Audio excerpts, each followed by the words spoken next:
এই মুহূর্তে একটা ব্রেকিং নিউজ, বড় খবর আপনাদেরকে জানিয়ে রাখি। সন্দেশখালীতে সন্ত্রাস নিয়ে প্রস্তাব অমিত শাহের। বিজেপি কর্মীদের উপর সন্ত্রাস চালাচ্ছে তৃণমূল। সন্দেশখালীতে হৃদয় বিদারক ঘটনা ঘটেছে উল্লেখ প্রস্তাবে। বড় খবর এই মুহূর্তে আপনাদেরকে জানিয়ে রাখি, ব্রেকিং নিউজ টিভি9 বাংলার। সন্দেশখালীতে সন্ত্রাস নিয়ে প্রস্তাব অমিত শাহের।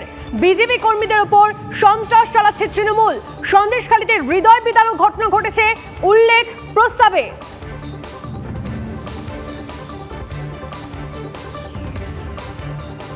আরো একবার আপনাদেরকে জানিয়ে রাখি, এই মুহূর্তে বড় খবর। সন্দেশখালী নিয়ে যখন রাজ্য রাজনীতিতে একটা জোর চাপানোদর চলছে, জোর ঝড় উঠেছে বলা যেতে পারে, তখন সন্দেশখালীতে যে সন্ত্রাস, সেই সন্ত্রাস নিয়ে প্রস্তাব অমিত শাহের। বড় খবর এই মুহূর্তে, ব্রেকিং নিউজ, বড় খবর আপনাদেরকে জানিয়ে রাখি। বিজেপি কর্মীদের উপর সন্ত্রাস চালাচ্ছে তৃণমূল। সন্দেশখালীতে হৃদয় বিদারক ঘটনা ঘটেছে উল্লেখ ওই প্রস্তাবে। বিজেপি কর্মীদের উপর সন্ত্রাস চালাচ্ছে তৃণমূল, প্রস্তাবে উল্লেখ রয়েছে। সন্দেশখালীতে হৃদয় বিদারক ঘটনা ঘটেছে এই উল্লেখ রয়েছে প্রস্তাবে। সন্দেশখালীতে যে সন্ত্রাস, সেই সন্ত্রাস নিয়ে প্রস্তাব অমিত শাহের। আরো একবার আপনাদেরকে জানিয়ে রাখি, সন্দেশখালী ইস্যুকে জাতীয় স্তরে ইস্যু করেছে বিজেপি। সন্দেশখালীতে সন্ত্রাস নিয়ে প্রস্তাব অমিত শাহের। সন্দেশখালী কাণ্ডে সন্ত্রাস নিয়ে প্রস্তাব অমিত শাহের। বিজেপি কর্মীদের উপর সন্ত্রাস চালাচ্ছে তৃণমূল। সন্দেশখালীতে হৃদয় বিদারক ঘটনা ঘটেছে উল্লেখ সেই প্রস্তাবে। বিজেপির জাতীয় কর্মসমিতির বৈঠকে এই নিয়ে তৃতীয় প্রস্তাব, এবং এই তৃতীয় প্রস্তাবের সন্দেশখালী ইস্যুকে জাতীয় স্তরে ইস্যু করছে বিজেপি। সামনে লোকসভা ভোট, তার আগে এই প্রস্তাব রাজ্য রাজনীতিতে কতটা হাওয়া ঘোরাবে অবশ্যই নজর থাকবে আমাদের। কিন্তু এই মুহূর্তে যে বড় খবর আপনাদেরকে দিচ্ছি, বিজেপি কর্মীদের ওপর সন্ত্রাস চালাচ্ছে তৃণমূল। সন্দেশখালীতে হৃদয় বিদারক ঘটনা ঘটছে উল্লেখ প্রস্তাবে। বিজেপি কর্মীদের উপর সন্ত্রাস চালাচ্ছে তৃণমূল। কথা বলবো এই নিয়ে, আমাদের নয়াদিল্লির প্রতিনিধি জ্যোতির্ময় কর্মকার আমাদের সঙ্গে রয়েছেন। জ্যোতির্ময়, সন্দেশখালীতে সন্ত্রাস নিয়ে প্রস্তাব অমিত শাহের, এই পরিস্থিতিতে বঙ্গ রাজনীতিতে কি এফেক্ট পড়তে পারে এর, এবং কতটা তাৎপর্যপূর্ণ? দেখো, গতকাল আমরা জেপি নাড্ডার বক্তব্য শুনেছি, গতকাল আমরা প্রতিরক্ষা মন্ত্রী রাজনাথ সিং এর বক্তব্য শুনেছি, এবং সেই বক্তব্যে ছত্রে ছত্রে সন্দেশখালী নিয়ে তীব্র নিন্দা করেছেন রাজনাথ সিং। এবং তার পাশাপাশি বাংলাতে আগামী দিনের লক্ষ্য কি হতে চলেছে, বাংলায় কিভাবে বিজেপি রাজনৈতিকভাবে ভোটের অঙ্কে ক্রমশ এগোচ্ছে, সেই বিষয়টি জেপি নাড্ডা স্পষ্ট করে দিয়েছেন। কিন্তু এই মুহূর্তে যেটা গুরুত্বপূর্ণ বিষয়, আমাদের হাতে একটি প্রস্তাব এসেছে। এই প্রস্তাব আর কিছুক্ষণের মধ্যে কেন্দ্রীয় স্বরাষ্ট্রমন্ত্রী অমিত শাহ তিনি এখানে পেশ করবেন। এই প্রস্তাবের 6 নম্বর পাতায় ইন্ডিয়া জোট, সেই ইন্ডিয়া জোটের একেবারে যে রাজনৈতিক দলগুলি রয়েছে, অর্থাৎ কংগ্রেস সহ অন্যান্য যে বিরোধী দলগুলি, তাদের ডিসরাপটিভ পলিটিক্স, ভায়োলেন্ট পলিটিক্স, অর্থাৎ কতটা সন্ত্রাসের বাতাবরণ তারা তৈরি করছেন, সেই বিষয় উল্লেখ করতে গিয়ে প্রথমেই সন্দেশখালীর কথা উল্লেখ করা হয়েছে। এবং সেখানে খুব স্পষ্টভাবে যে কথা বলা হয়েছে, যে ঘটনা ঘটেছে সেই ঘটনা অত্যন্ত মর্মস্পর্শী ঘটনা, এবং তার কড়া নিন্দা জানানো হচ্ছে। একটা বিষয় স্পষ্ট, আজকে বিজেপির রাজ্য সভাপতি সুকান্ত মজুমদার তিনি এখানে বলতে পারেন, এবং তার বক্তব্যের মূল ফোকাসই থাকবে সন্দেশখালীর উপরে। আগামী দিনে জাতীয় রাজনীতিতে সন্দেশখালীকে ইস্যু করে তৃণমূল কংগ্রেসকে লোকসভা নির্বাচনে যে কোণঠাসা করার চেষ্টা চলছে, তা কিন্তু বিজেপির এই রাষ্ট্রীয় অধিবেশনের মঞ্চ থেকেই বারবার করে স্পষ্ট হয়ে যাচ্ছে। ফলত স্বয়ং কেন্দ্রীয় স্বরাষ্ট্রমন্ত্রী অমিত শাহ তার বক্তব্যে এই বিষয়টি উল্লেখ করবেন, এবং তিনি আরো কি বলেন সেদিকে আমাদের নজর থাকবে। একটা বিষয় এক্ষেত্রে মাথায় রাখতে হবে, 370 যে লক্ষ্যমাত্রা নরেন্দ্র মোদী বেঁধে দিয়েছেন, এবং এই মুহূর্তে যে ছবি আমরা দেখাবো, প্রায় 11,500 কর্মী, যারা একেবারে ব্লক স্তর থেকে শুরু করে কেন্দ্রীয় নেতৃত্ব অর্থাৎ ন্যাশনাল অফিস বিয়ারার, রাজ্যের মুখ্যমন্ত্রীরা এবং বিভিন্ন রাজ্যে যেখানে বিজেপি সরকার নেই, বিরোধী দলনেতারা উপস্থিত রয়েছেন, তারা খুব স্পষ্টভাবে একটা বিষয় বুঝতে পারছেন যে তাদের রাজ্যের কি কর্তব্য। এই কনভেনশনের প্যারালাল যে বৈঠকগুলো চলছে, সেইখানে কিন্তু স্পষ্ট করে দেওয়া হচ্ছে রূপরেখা। বাংলার জন্য 35টা আসনকে কিন্তু একেবারে পাখির চোখ করে টার্গেট করে বেঁধে দিচ্ছেন কেন্দ্রীয় নেতৃত্ব, এবং সেক্ষেত্রে সন্দেশখালী এই মুহূর্তে সব থেকে গুরুত্বপূর্ণ ইস্যু, এবং আক্রমণাত্মক অবস্থা নিতে হবে। আর সন্দেশখালী ইস্যুকেই হাতিয়ার করছে বিজেপি, একদম স্পষ্ট হয়ে যাচ্ছে, ক্লিয়ার হয়ে যাচ্ছে এই প্রস্তাব থেকে। তুমি আমাদের সঙ্গে থাকো জ্যোতির্ময়। অন্যদিকে রাজনাথ সিং তিনিও এই সন্দেশখালী ইস্যু নিয়ে সরব হয়েছেন। গতকালই তিনি সরব হয়েছিলেন, কি বলেছিলেন শোনাবো আপনাদেরকে। हमारे ही इस देश में एक राज्य है वेस्ट बंगाल, क्या हो रहा है वहां?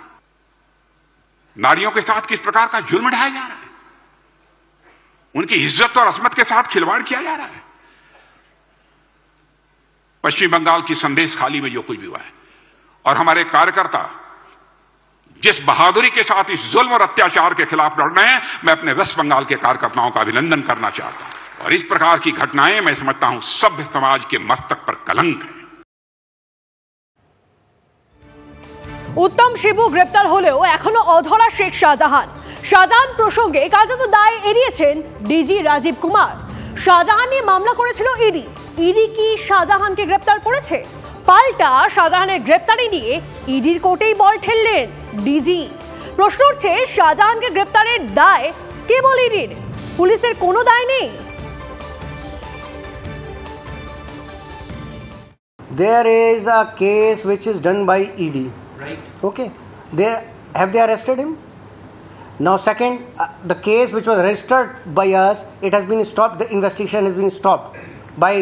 They have gone and they have got it stopped. এই নিয়ে স্বাভাবিকভাবে বিরোধীরা চুপ করে নি। সুজন চক্রবর্তী কি বলছেন, সমীপ ভট্টাচার্য কি বলছেন, শুনুন ব্যাক টু ব্যাক। এরা সবাই এলাকার মধ্যে আছেন, শাহজাহান অথবা শিবু হাজরা। পুলিশ ধরতে পারছিল না, কারণ ধরতে চাইছিল না।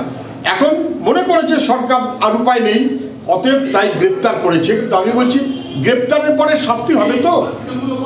দুই, যারা এতদিন ঢেকে রাখছিলেন বিধায়ক, তার কি হবে? তিনি তো কালকেও বলেছেন, আজকেও বলেছেন কোনো অপরাধ নেই, তার কি হবে? তাকে কে প্রোটেকশন দিচ্ছে? এই যে কয়েক ঘন্টা মন্ত্রী ওখানে গিয়ে ভাষণ দিচ্ছিলেন যে না কোনো অসুবিধা নেই, সব আমরা দেখে নিচ্ছি, শিবুর বিরুদ্ধে ষড়যন্ত্র হচ্ছে। মুখ্যমন্ত্রী ভাষণ দিয়েছিলেন শাহজাহান শিবুর বিরুদ্ধে চক্রান্ত হচ্ছে, তাদের কি হবে? এরা সবাই এলাকার মধ্যে আছেন, শাহজাহান অথবা শিবু হাজরা। পুলিশ ধরতে পারছে। রাজীব কুমার একজন সত্যিকারের বড় মাপের পুলিশ অফিসার। তার নেটওয়ার্ক শুধু পশ্চিমবঙ্গে নয়, সীমান্তের ওপারে বাংলাদেশের দুষ্কৃতীরা কে কী করে বেড়াচ্ছে তার জানা আছে। আর মমতা বন্দ্যোপাধ্যায় মিলে শিবু হাজরাকে ধরতে এতটা সময় লাগলো এরকম নয়। এরা সবাই, শিবু হাজরা, শাহজাহান সবই এক জায়গায় আছে। যখন তৃণমূলের মনে হবে কুমিরছানা দেখানোর মতো একটাকে বার করে দেখিয়ে দেবে। পশ্চিমবঙ্গের মানুষ জানে শাহজাহান কোথায় আছে, ওখানকার মানুষও জানেন, তৃণমূল চাইলে হবে। এদিকে আরো একটা গুরুত্বপূর্ণ আপডেট আপনাদেরকে জানিয়ে রাখি। জমি, নদী বাঁধ দখল নিয়ে গ্রামবাসীর ক্ষোভ জানতে প্রশাসনিক শিবির। সন্দেশখালীর 2 ব্লকে ছুটির দিনেই শিবির প্রশাসনের। ভুয়ো দলিলে কারো জমি বেহাত, কোথাও চাষ জমিতে নোনা জল ঢুকিয়ে ভেরি তৈরির অভিযোগ, সরকারি খালের দখলদারি নিয়ে অভিযোগ বিস্তর। আরও অভিযোগ আছে, অভিযোগ গ্রামবাসীর কাছে তোলা তুলে নদী বাঁধ নির্মাণের, কোথাও আবার লিজ চুক্তির টাকা না দেওয়ার ক্ষোভ। হ্যাঁ যাব, জানাতে আমাদের ক্ষয়ক্ষতি হয়েছে আমরা বলবো না? বলতে গেলে আপনাদের কাছে মার খাবো। ওই পার্টিরা এরকম মারতো আমাদেরকে। আমি ওই লাঠি দেখাইছি এইখানে প্রথম, এইরকম এত বড়। আর আবারও আজকে দেখাচ্ছি, আজকেরও রেকর্ডিং করছি আমি ওদের বিরুদ্ধে। ওই শিবু হাজরা আর উত্তম, ওরা মস্তান হয়, ও তো কতগুলো মস্তান আছে সন্দেশখালীর বুকে। আমি এই মস্তে বসেছি বাবু, আর একটা খেলা হচ্ছে যখন হোক, ভালো করি হোক। এই অভিযোগ আপনাদেরকে জানতে চাইছে, এরকম ক্যাম্প আগে হয়েছে? না, এর আগে এরকম ক্যাম্প হয়নি। এই সবে হচ্ছে, পার্টির যুগে। এটা আগে হলে পড়তে এত কিছু হতো না। না, এরা যা করে গেল তাকে মানুষকে জব্দ করে দিল, আমরা কি দুঃখে আছি। জমির ক্ষয়ক্ষতি হয়েছে। যাবেন প্রশাসনের কাছে, যাবেন, কি বলবেন, কি অভিযোগ জানাবেন?